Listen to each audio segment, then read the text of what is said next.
ආයුබෝවන් මිතුරනි මේක AI භාවිත කරලා හදපු පොඩ්කාස්ට් එකක්. Gemini කියන AI එකෙන් නිර්මාණය වුණු මේ සංවාදය හරහා ඔබට පුළුවන් කෘත්‍රිම බුද්ධියට බුදුදහම සහ හින්දු දහම ගැන තියෙන දැනුම මොන වගේද කියලා තීරුම් ගන්න.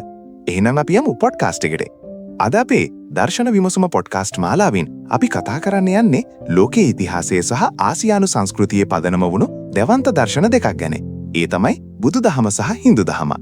ගොඩක් අය හිතන්නේ මේ දෙක එකම වගේ කියලා. තවත් අය හිතනවා මේ දෙක හාත්පසින්ම වෙනස් කියලා. අද අපි මේ ගැන ඉතාමත් ගැඹුරු සහ සවිස්තරාත්මක සංසන්දනයක් කරන්නයි සූදානම් වෙන්නේ. මාත් එක්ක ඉන්නවා මේ විෂය පිළිබඳ හසල දැනුමක් තියෙන අපේ ආරාධිතා මුත්තා. ආයිබෝවන්. ඇත්තටම මේක හරිම රසවත් මාතෘකාවක්.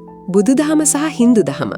එහෙමත් නැත්නම් සනාතන ධර්මය කියන්නේ එකම ගංගාවකින් පෝෂණය වුණු අතු ගංගා දෙකක් වගේ. මේ දෙකම බිහි වුණේ පුරාණ ಭಾರತೀಯ භූමියේ. ඉතින් මේ දෙකේ පොදු ලක්ෂණ වගේම ඊටාම සියුම් දාර්ශනික වෙනස්කම් තියෙනවා. අපි අද මේ දේවල් එකින් එක විග්‍රහ කරමු. අපි මුලින්ම මේ දර්ශන දෙකේ ආරම්භය ගැන කතා කරමු. හින්දු දහම කියන්නේ ලෝකේ පැරණිතම දහමක්. බුදු දහම බිහි වෙන්නේ ඊට පස්සේ. ඒ කාලේ තිබුණු වටපිටාව කොහොමද? ඔව්. හින්දු දහමට නිශ්චිත ආරම්භක දිනයක් හෝ එක් ශාස්ත්‍රූවරයෙක් නැහැ. ඒක කාලාන්තරයක් තිස්සේ ඍෂිවරුන්ගේ ඥාණයෙන් පරිණාමය වුණු දෙයක්. බුදුදහම බිහි වෙන කාලේ, ඒ කියන්නේ ක්‍රිස්තු පූර්ව 6 වෙනි සියවසේදී ಭಾರತයේ තිබුණේ වෛදික බ්‍රාහ්මණ දහම. එතකොට බුදුදහම කියන්නේ ඒ කාලේ තිබුණු ඇතම් යාග හෝම සහ කුල ක්‍රමයට එරෙහිව ආපු ශ්‍රමණ සම්ප්‍රදායක ප්‍රතිඵලයක්. ඒ කියන්නේ බුදුදහම හින්දු දහමේ යම් යම් කොටස් ප්‍රතික්ෂේප කරමින් ආපු අලුත් මාවතක්. යම් දුරකට ඔව්. ඒත් සම්පූර්ණයෙන්ම නෙවෙයි. බුදුදහම ඒ කාලේ තිබුණු කර්මය, පුනර්භවය, සංසාරය වගේ වචන ඒ විදිහටම ගත්තා. ඒත් ඒවට දුන්න අර්ථකථනය වෙනස් කළා. හරියට පැරණි ගොඩනැගිල්ලක තිබුණු ගඩොල් අරගෙන අලුත් සැලසුමකට අලුත් මන්දිරයක් හැදුවා වගේ වැඩක් බුදුරජාණන් වහන්සේ කළේ. ඒ වගේම බුදුදහමේ ගැඹුරු කොටස් ගැන බලද්දී මේ දෙකේ පැහැදිලි වෙනස්කම් අපිට හඳුන ගන්න පුළුවන්. මේක තමයි හැමෝටම තියෙන ලොකුම ප්‍රශ්නය. හින්දු දහමේ දෙවිවරු දහස් ගණනක් ඉන්නවා. බුදු දහමේ දෙවියන් ගැන කියන්නේ මොකක්ද? බුදු දහම අදේවවාදීද? මෙතනදී අපි වචන පාවිච්චි කරනකොට පරිස්සම් වෙන්න ඕනේ. හින්දු දහම ඊශ්වරවාදී දර්ශනයක් ලෙස හඳුන්වන්න පුළුවන්. ඔවුන් විශ්වාස කරනවා බ්‍රහ්මන් කියලා පරම සත්‍යයක් හෝ විශ්වීය ශක්තියක් තියෙනවා කියලා. ඒක තමයි සියල්ලේ ආරම්භය. බුදු දහම අනීශ්වරවාදී දර්ශනයක්. ඒ කියන්නේ ලෝකය මෙවූ මෙවුම්කාර දෙවියෙක් බුදු දහමේ පිළිගන්නේ නැහැ. එතකොට බුදු දහමේ ඉන්න ශක්‍ර දෙවියන් මහා බ්‍රහ්මයා වගේ අය? බුදුදහමට අනුව දෙවියන් කියන්නේ තවත් එක් සත්ව කොට්ටාශයක් විතරයි. ඔවුන්ටත් උපත මරණය තියෙනවා. ඔවුන් ඉන්නේ අපිට වඩා ඉහළ තලයක වුණත් ඔවුන් සංසාරයට අයිති. ඒත් හින්දු දහමේ පරමාත්මය කියන්නේ ඒ සියල්ලටම එහා ගිය සදාඨාලික දෙයක්. හින්දු භක්තිකයෙක් දෙවියන් වදින්නේ ඒ පරම සත්‍යයට ළඟා වෙන්න. බුදුදහමේ අපි දෙවියන්ට ගරු කළත් අපේ විමුක්තිය උදෙසා ඔවුන් මත යපෙන්නේ නැහැ. අත්තාහි අත්තනෝ නාථෝ. තමාම තමාට පිහිටවිය යුතුයි. මේක තමයි මේ දර්ශන දෙකේ තියෙන ගැඹුරුම සහ වැදගත්ම වෙනස නේද? හින්දු දහම ආත්මය විශ්වාස කරනවා. බුදු දහම අනාත්ම කියනවා. මේක ටිකක් සරලව පැහැදිලි කරමුද? අනිවාර්යෙන්ම. මේ ඊටාම වැදගත්. හින්දු දර්ශනයට අනුව සෑම පුද්ගලයෙක් තුළම ආත්මන් කියලා නොනැසෙන සදාකාලික සාරයක් තියෙනවා. ශරීරය මැරුණත් මේ ආත්මය මැරෙන්නේ නැහැ. ඒක තවත් ශරීරයකට යනවා. හරියට අපි පරණ ඇඳුම් අයින් කරලා අලුත් ඇඳුම් අදිනවා වගේ කියලා භගවත් ගීතාවේ සඳහන් වෙනවා. එතකොට බුදුදහම කියන්නේ එහෙම ස්ථිර දෙයක් නැහැ කියලාද? ඔව්. බුදුදහම කියන්නේ අනිච්ච දුක්ඛ අනාත්ම කියලා. කිසිම දෙයක් ස්ථිර නැහැ. අපි මම කියලා හඳුන්වන පුද්ගලයා කියන්නේ රූප, වේදනා, සංඥා, සංඛාර, විඥාන කියන ස්කන්ධ පහේ එකතුවක් විතරයි. මේවා නිරන්තරයෙන් වෙනස් වෙනවා. ගලාගෙන යන ගගක් වගේ. ඔබ දැන් දකින ගඟ නෙවෙයි ඊළඟ තත්පරේ දකින්නේ. ඒ වගේම මම කියලා ස්ථිර ආත්මයක් බුදුදහමේ පිළිගන්නේ නැහැ. ඒත් එතකොට පුනර්භවය වෙන්නේ කොහොමද? ආත්මයක් නැත්තම් ඊළඟ භවයට යන්නේ මොකද්ද? ඒක හරිම ලස්සන තැනක්.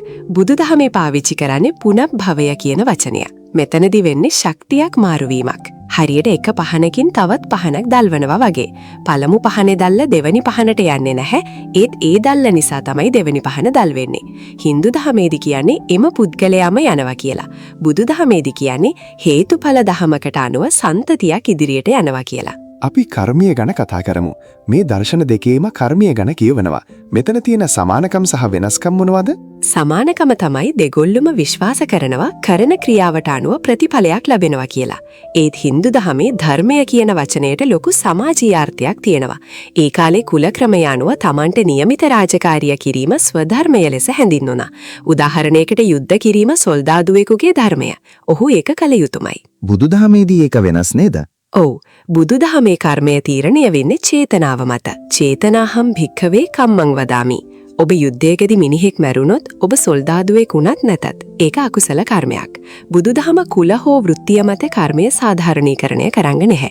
කර්මය කියන්නේ විශ්වීය නීතියක් නිසාක් දෙවියන් දෙන දඬුවමක් නෙවෙයි. හින්දු දහමේ සමහර තැන්වල කියවනවා දෙවියන්ට පුළුවන් කියලා කර්ම දෝෂ ඉවත් කරන්න. ඒත් බුදුදහමේදී කර්මයේ විපාකයෙන් බේරෙන්න පුළුවන් වෙන්නේ රහත් වෙලා සංසාරයෙන් මිදුනොත් විතරයි. මේ දෙකේම අවසාන පරමාර්ථය දුකෙන් මිදීම. හින්දු දහමේ ඒක මෝක්ෂය. බුදු දහමේ නිවන. මේ දෙකේ වෙනස මොකක්ද? මේක තමයි ලොකුම දාර්ශනික වෙනස.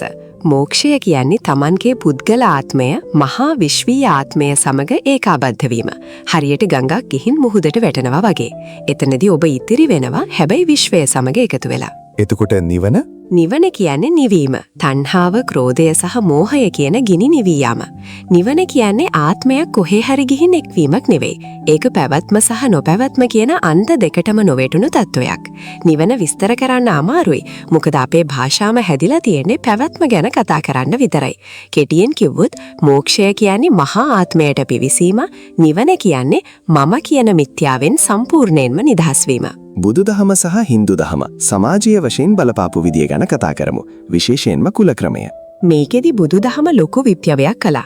ඒ කාලේ හින්දු වෛදික සමාජය කොටස් 4කට බෙදිලා තිබුණේ. බ්‍රාහ්මණ, ක්ෂත්‍රිය, වෛශ්‍ය, ශුද්‍ර. මේක උපතින් තීරණය වුණේ. ඒත් බුදුරජාණන් වහන්සේ දේශනා කළා නජච්ඡා වසලෝ හෝති නජච්ඡා හෝති බ්‍රාහ්මණෝ කියලා. ඒ කියන්නේ කෙනෙක් වසලයෙක් හෝ බ්‍රාහ්මණයෙක් වෙන්නේ උපතින් නෙවෙයි ක්‍රියාවෙන් කියලා. ඒ කියන්නේ බුදුදහම හැමෝටම සමාන අවස්ථාව දුන්නා. අනිවාර්යෙන්ම ඕනෑම කුලයක කෙනෙකුට සංඝ ශාසනයට ඇතුළු වෙන්න පුරුවන් වුණා. එතනදී කුලය අහෝසි වුණා. හින්දු දහම තුල ඒ කාලේ තිබුණු තදබල කුල නීති බුදුදහම නිසා ලිහිල් වුණා. අදටත් ඉන්දියාවේ දාලිත් හෙවත් කුලහීන ලෙස සැලකූ ජනතාව බුදුදහම වැළඳගන්නේ මේ නිදහස සහ සමානත්වයේ නිසයි. විමුක්තිය ලබා ගන්න මේ දර්ශන දෙකේ යෝජනා කරන්නේ මොන වගේ මාර්ගද? හින්දු දහමේ ප්‍රධාන මාර්ග 4ක් තියෙනවා. භක්ති යෝග, දෙවියන් කෙරෙහි භක්තිය, කර්ම යෝග, රාජකාරිය ඉටු කිරීම, ඥාන යෝග, දැනුම සොයා යාම සහ රාජ යෝග, භාවනාව. බුදුදහමේ තියන්නේ ආර්ය අෂ්ටාංගික මාර්ගය නේද? ඔව්. සීල, සමාධි, ප්‍රඥා කියන කොටස් තුනට බෙදුණු අෂ්ටාංගික මාර්ගය. බුදුදහම වැඩිපුරම අවධාරණය කරන්නේ මධ්‍යම ප්‍රතිපදාව, middle path. ඒ කියන්නේ අධික ලෙස සැප විඳීමත්, අධික ලෙස ශරීරයට දුක් දීමත් කියන අන්ත දෙකෙන් මිදීම. හින්දු දහමේ සමහර තාපසයන් ශරීරයට දැඩි ලෙස දුක් දෙනවා. අත්තකිලමතානුයෝගය. බුදුරජාණන් වහන්සේ ඒක ප්‍රතික්ෂේප කළා. අපි අද දකින වන්දනා ක්‍රමවල ලොකු සමානකමක් තියෙනව නේද? උදාහරණයකට පහන් දැල්වීම, සුවඳ දුම් මැල්ලීම, මල් පූජා කිරීම. ඔව්, ඒක සංස්කෘතික බැඳීමක්. බුදුදහම ඉන්දියාවේ ව්‍යාප්ත වෙද්දී සහ පසුව ලංකාව වගේ රටවලට එද්දී හින්දු සංස්කෘතිකාංග ගොඩක් ඒකට එකතු වුණා. බෝධි පූජාව, පෙරහැර පවත්තන එක වගේ දේවල් වල හින්දු ආභාෂය තියෙනවා. ඒ වගේම හින්දු භක්තිකයන් බුදුරජාණන් වහන්සේව විෂ්ණු දෙවියන්ගේ 9 වෙනි අවතාරය ලෙස සැලකලා ගරු කරනවා. ඒක හරිම පුදුමයි. ඒත් බුදුදහම ඒක පිළිගන්නවද? බුදුදහම අනුව බුදුරජාණන් වහන්සේ කියන්නේ දෙවියන්ටත් වඩා උසස්, දෙවියන්ටත් අනුශාසනා කරන සත්තා දේව මනුස්සානං වූ ශාස්ත්‍රූවරයෙක්. ඉතින් දෙවියන්ගේ අවතාරයක් ලෙස හැඳින්වීම බෞද්ධ දෘෂ්ටි කෝණයෙන් එකක වෙන්න අමාරුයි. ඒත් හින්දු දහමේ තියෙන ඒ නම්‍යශීලී බව නිසා ඔවුන් බුදුදහම Tamanගේ දහමට අවශෝෂණය කරගන්න උත්සාහ කළා. අපි මේ කතාව අවසන් කරන්න කලින් මේ දර්ශන දෙකෙන්ම අද ලෝකයට ගන්න පුරුවන් පොදු පණිවිඩය මොකක්ද? ප්‍රධානම දේ තමයි අහිංසාව, non violence. මේ දර්ශන දෙකම උගන්වන්නේ සියලු ජීවීන් කෙරෙහි කරුණාව දක්වන්න. අනික තමයි අභ්‍යන්තර සාමය. තාක්ෂණය කොච්චර දියුණු වුණත් මිනිසා අසන්තුෂ්ටියෙන් ඉන්නේ. මේ දර්ශන දෙකම කියන්නේ සතුට තියෙන්නේ එළියේ නෙවෙයි, Tamanගේ හිත ඇතුලේ කියලා.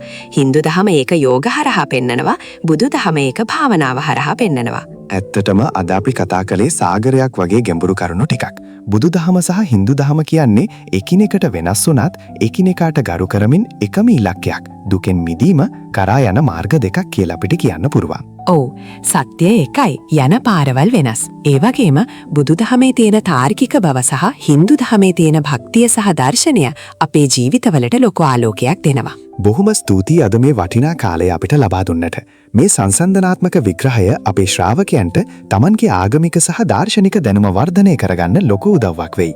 ඔබටත් ස්තුති. සියලු දෙනාටම තෙරුවන් සරණයි දෙවි පිහිටයි. පොඩ්කාස්ට් එක අවසానයි. ඉතින් මොනවද ඔයාගේ අදහස්? AI වලින් කරපු මේ පොඩ්කාස්ට් එක ගැන මට නම් හිතුනේ AI අපි හිතනවට වඩා දේවල් දන්නවා කියලා.